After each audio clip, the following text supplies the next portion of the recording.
In lep pozdrav. Ja, danes smo pa v gozdu.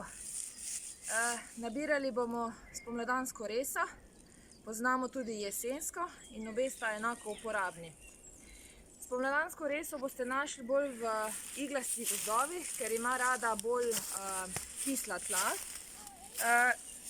Tudi nekoliko podobna je, bom rekla, iglavcem.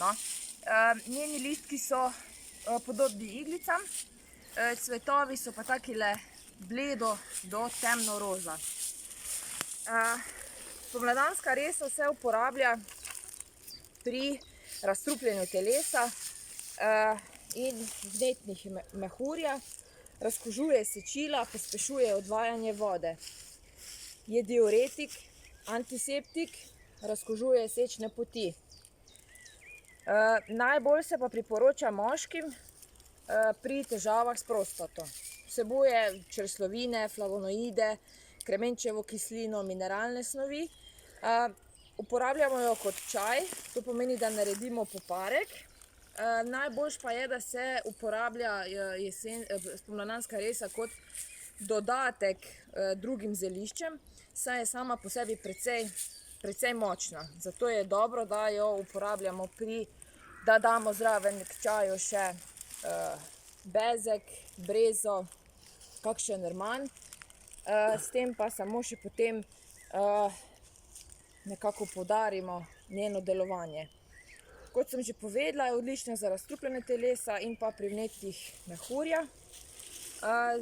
Če so težave s prostato, pa je dobro, da dodajamo zraven še drobnocvetni vrbovec. Zdaj smo tudi v času, ko med temi prazniki pojemo veliko hrena. Hren je drugače zelo močen, deluje antibakterijsko, torej nekak naravni antibiotik. Lahko rečem, da je nek slovenski ingver. Zelo dobro je predvsem to, kar raste na naših tleh in je torej prilagojen našemu okolju, zato ga bom rekla, bolj priporočam kot ingver za našo prehrano. Spodbuja prekrvavitev in prebavo. Deluje tudi diuretično, torej nekako malo pospešuje znojenje. Njegovo eterično olje pa zelo dobro vpliva na naša dihala in pa čisti sinuse.